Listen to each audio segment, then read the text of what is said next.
இன்றைய தினம் 11 மாவட்டங்களில் கனமழைக்கு வாய்ப்பு இருப்பதாக தெரிவிக்கப்பட்டிருக்கிறது. கள்ளக்குறிச்சி, பெரம்பலூர், அரியலூர், திருச்சி, கரூர் மாவட்டங்களில் இன்று கனமழைக்கு வாய்ப்பு. தமிழ்நாட்டில் இன்று 11 மாவட்டங்களில் ஓரிரு இடங்களில் கனமழைக்கு வாய்ப்பு இருப்பதாக வானிலை மையம் தெரிவித்திருக்கிறது. மேற்கு தொடர்ச்சி மலையை ஒட்டிய நீலகிரி, கோவை, தேனி, திண்டுக்கல், தென்காசி மாவட்டங்களில் கனமழைக்கு வாய்ப்பு இருப்பதாக தெரிவிக்கப்பட்டிருக்கிறது. தனியார் வானிலை ஆர்வலர் திரு ஹேமச்சந்திரன் நம்முடன் நேர. வணக்கம் திரு ஹேமச்சந்திரன். நேத்தும் மழையை பார்த்தோம், இன்னைக்கும் மழையை பார்த்துருக்கோம். எப்படி இருக்கும் அடுத்தடுத்த நாட்கள்? குறிப்பா பார்த்தோம்னா நேற்றைய தினம் தமிழகத்தின் பல்வேறு மாவட்டங்கள்ல, வட மாவட்டங்கள், தென் மாவட்டங்கள், மத்திய மாவட்டங்கள், டெல்டா மாவட்டங்கள் என மாநிலம் முழுவதுமே பரவலாக இடி மின்னலுடன் கூடிய கனமழை பொழிவை பார்த்தோம். இன்றைய தினமும் மேற்கு தொடர்ச்சி மலை மாவட்டங்கள் மற்றும் அதனை ஒட்டி இருக்கக்கூடிய மாவட்டங்கள்ல மாலை இரவு நேரங்கள்ல மழைக்கான வாய்ப்புகள் இருக்கு.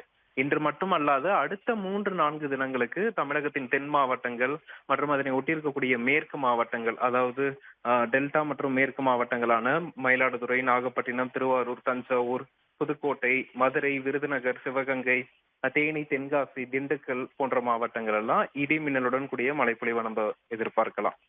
இந்த மழைப்பொழிவு பார்த்தீங்கன்னா நமக்கு பகல் நேரத்துல நேற்றைய தினம் தமிழகத்துல ஒரு 5 இடங்கள்ல 40 டிகிரி செல்சியஸ்க்கு மேல வெப்பநிலை பதிவானுச்சு. குறிப்பாக வேலூர் பகுதிகளில் அதிகபட்சமாக 40.9 டிகிரி செல்சியஸ் வெப்பநிலை பதிவானுச்சு.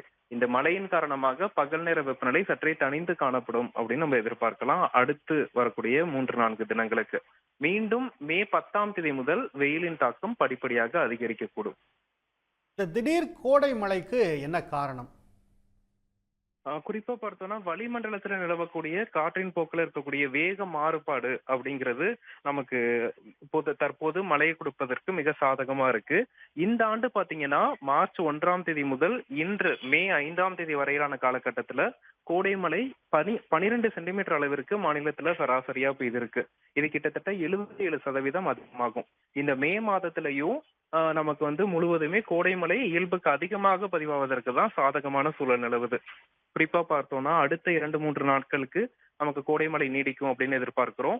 அதன் பிறகு மீண்டும் மே 15ஆம் தேதி முதல் கோடை மழை தீவிரமடையும் அப்படின்னு எதிர்பார்க்கப்படுது.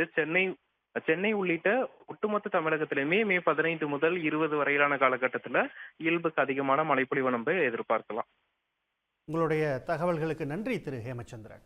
உடனுக்குடன் செய்திகளை தெரிந்து கொள்ள சன் நியூஸ் பெல் ஐகானை கிளிக் பண்ணுங்க.